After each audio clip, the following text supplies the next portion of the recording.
Ya regreso después de platicar sobre esta carrera. Déjenme conversar con Pablo Iriart, periodista mexicano de primerísimo nivel, a quien agradezco muchísimo. Lo leemos con frecuencia en sus columnas, lo escuchamos en sus comentarios editoriales y es sin duda un referente del periodismo mexicano. Querido Pablo, ¿cómo estás? Bienvenido al Bajío Mexicano. Buenas noches. Buenas noches, Héctor. Qué gusto de saludarte. Gracias por permitirme estar en tu programa. Gracias a ti. La verdad es que siempre contentos, honrados y aprendiendo de tu visión y de tu análisis periodístico, querido Pablo. Bueno, pues estamos en medio, Pablo, de un año pues muy importante para la República, un año muy importante para el futuro próximo de las y los mexicanos, una elección electoral, un momento electoral el más grande, como ocurre cada que tenemos elecciones, el más grande de la historia, casi 100 millones de votantes, más de 20,000 cargos. Pablo, ¿cómo lo lees? ¿Cómo hueles este momento político electoral mexicano, querido Pablo? Sí, Héctor, mira, como lo has descrito, en muchos sentidos definitorio, definitorio para el futuro del país y para el futuro inmediato en términos de Estado de Derecho y de imparcialidad en los procesos electorales. Hay reformas que se han planteado. Esas reformas que planteó el presidente las recogió la candidata presidencial de su partido e insistirán en que sean aprobadas por el Congreso, ya sea en esta legislatura y en la próxima, que implican un cambio drástico a cómo había venido desarrollándose en el carril democrático nuestro país, y es regresar a los años previos del 88. Oye, esto luego hay gente que es incrédula, pero ahí están las evidencias, querido Pablo. Estamos regresando en muchos temas fundamentales, estamos volviendo a esas épocas y luego ni siquiera hay que ser a veces tan brillantes, ¿no? Pues muchos de los personajes de esos tiempos que crecieron de esa forma, que se hicieron ese estilo, hoy están tomando decisiones en el país, Pablo. Así es una corriente ideológica que considera que el país perdió el rumbo a partir de 1988, 82, 88, a partir de esa época, cuando se abrió la economía del país y cuando se comenzó a abrir la política. Era un gobierno de partido prácticamente único, estaba muy meritoriamente Acción Nacional, habían sido legalizados el Partido Comunista Mexicano y el PAN, el PPS, estos últimos partidos pequeños que gravitaban alrededor de la órbita del PRI, pero que era un partido hegemónico porque tenía, sí, la mayoría, pero con el control absoluto de las elecciones y del acceso a medios de comunicación. Esto se fue transformando, no de la noche a la mañana, sino que comienza en el año 1991 con la creación, la creación del IFE. En 94 se le quita el derecho a voto a los partidos en el IFE, se nombran consejeros ciudadanos. En el 96 se quita ya por completo la presencia del gobierno en la organización de las elecciones, todo en manos de ciudadanos. Lo mismo en el caso de la Corte, que dejaron de ser, eran grandes juristas, pero eran miembros del partido del presidente. Después dejó de ser así y son constitucionalistas encargados de velar no por las decisiones del presidente, sino por la vigencia de la Constitución. A esto no se acomodó el gobierno actual y quieren un cambio total. Volver al control de las elecciones por parte del gobierno y que los ministros de la Corte sean electos por voto popular, lo que implicaría pues que el partido del gobierno, el partido mayoritario, tenga prácticamente todos los miembros, los ministros de la Corte. Es la voz de Pablo Iriart, periodista mexicano, que siempre tiene un análisis muy agudo, muy puntual, muy amplio de lo que está ocurriendo en la realidad nacional. Lo leemos en sus columnas, lo escuchamos en sus comentarios editoriales, en sus programas de radio y televisión. A ver, querido Pablo, Ya conocíamos esta historia en México y en algún momento quisimos darle un cambio, las y los mexicanos, a ese escenario. Quedamos cansados de esos excesos, de esos autoritarismos, de ese control pues casi absoluto de un solo partido o de un solo hombre, en este caso la figura presidencial. Y pareciera, Pablo, que estamos regresando. Hoy hay 22 gobiernos de los estados de ese partido, hay una mayoría, si no calificada, sí mayoría en las cámaras. ¿Qué ha pasado, Pablo? ¿Cuál es tu lectura? De pronto digo, híjole, pero ya habíamos vivido esta historia y la cambiamos porque no nos gustó y pareciera que estamos queriendo regresar, ¿o qué pasa, Pablo? Sí, retomando el inicio de tu exposición, en donde dices, nos cansamos del partido prácticamente único y la sociedad fuimos empujando una transformación, una apertura. Para ese entonces, aunque parezca paradójico, había presidentes que fueron sensibles a esa demanda y que fueron abriendo. Ahora, esa sensibilidad se cerró por completo y avanzamos hacia gobierno de una sola persona, con el control del Ejecutivo, que era una mayoría absoluta en el Congreso para que no se le cambie una coma a sus iniciativas, y quiere el control del Poder Judicial. Es decir, vamos a trasladarnos a una época que no existió, porque sí, el gobierno, el partido del gobierno nos decía hace 40 años quién ganó, y a veces cometía fraude o por lo general alteraban las votaciones, pero habían juzgados en que uno a veces se podía defender. Ahora nos va a juzgar Morena. Los jueces que haga ganar Morena. Habrá, ya lo planteó el presidente, elecciones en junio del 2025, es decir, en 1 año y 5 meses.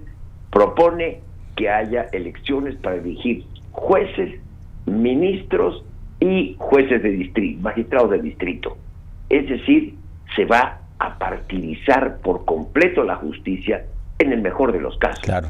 Habrá zonas difíciles del país en donde pues los grupos delictivos que han cobrado un poder enorme van a poner a los candidatos y hacerlos ganar, porque sí les interesa tener jueces y magistrados del distrito. Imagínate si no les va a interesar un ministro de la Corte. Entonces entramos en un terreno muy indeseable. Muy espinoso, ya estamos en el terreno peligroso en que se ha roto el diálogo del presidente con los partidos de oposición.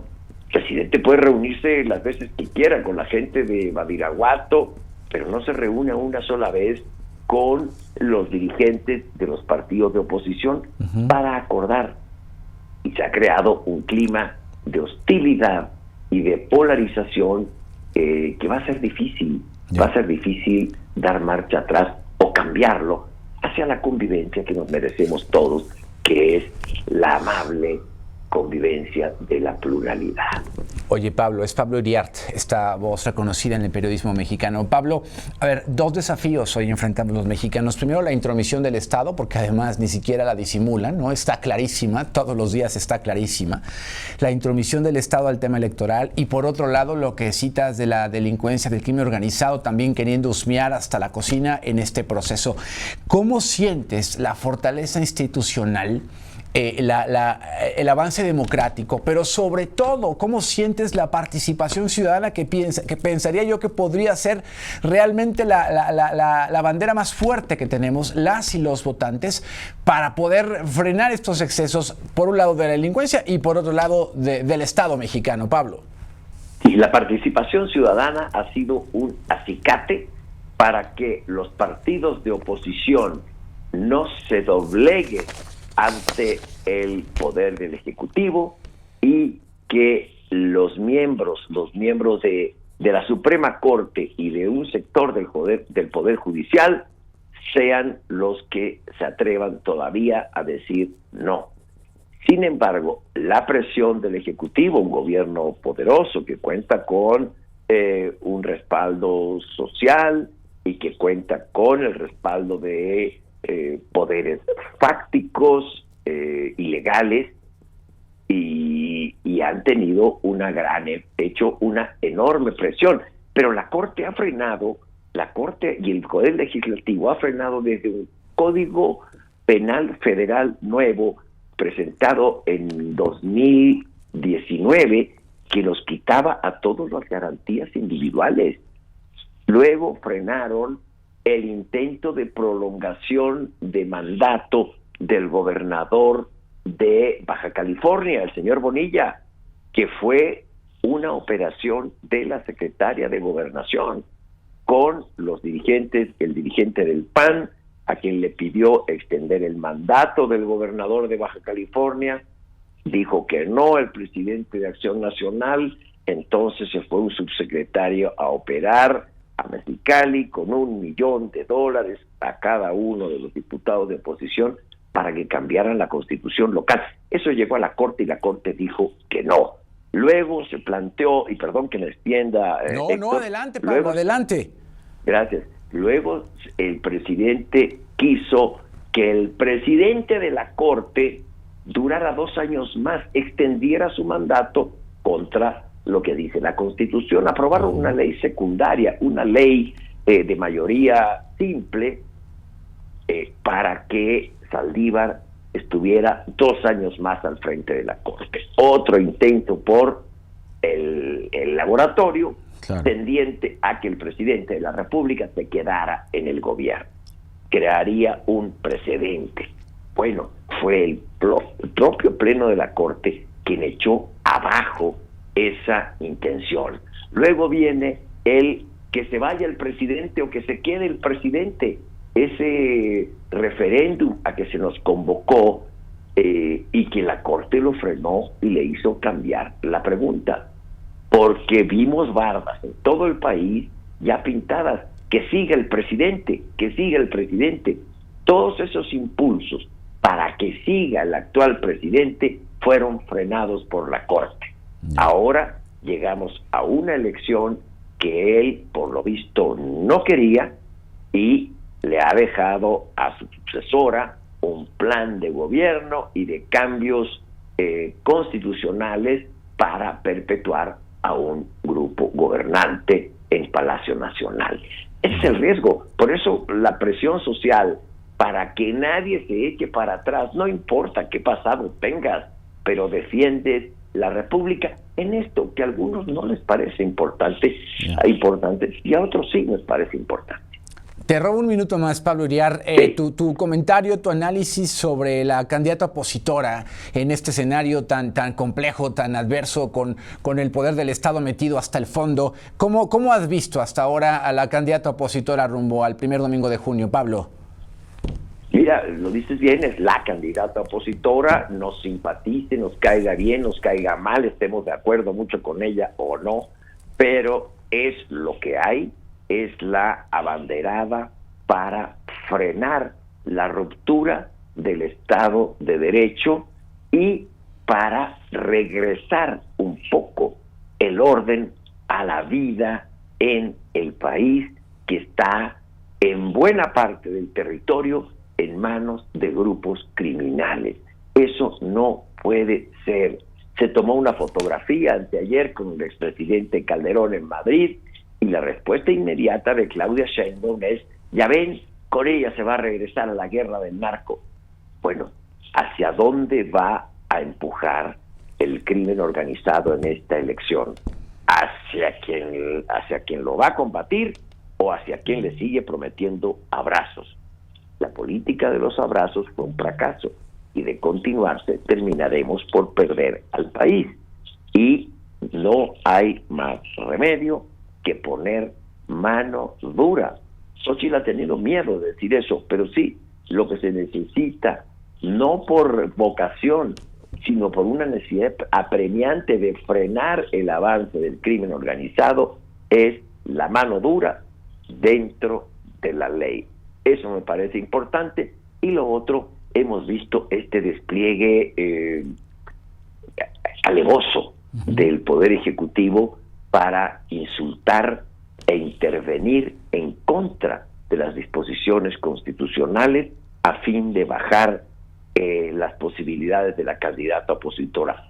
es tanto el ahínco en que ponen en insultarla y es tanto el nerviosismo que se ve en el círculo de Palacio Nacional que tengo la impresión de que esa candidata puede ganar. Es decir, Xóchitl Gálvez puede ganar. No te digo que ya ganó, está arriba sin duda Claudia Sheinbaum, pero se está empezando a mover la aguja de las tendencias, antes de que comiencen las campañas el 1 de marzo, y eso estaba fuera del script de Morena. Están preocupados porque Xóchitl puede ganar, y en el peor de los escenarios para los demócratas en el peor, no van a tener Morena y sus aliados la mayoría absoluta en el Congreso. Es decir, la sociedad está reaccionando, aunque no toda ni de la manera como fuera deseable.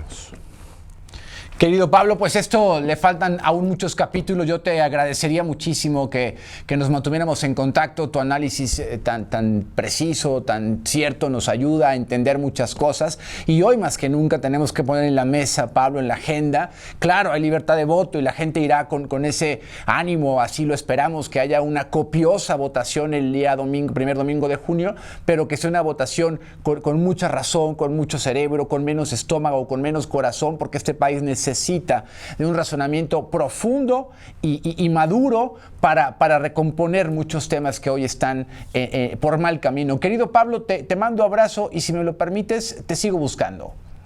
Gracias, estimado Héctor, a la orden siempre para ustedes. Gracias, Pablo. Buenas noches.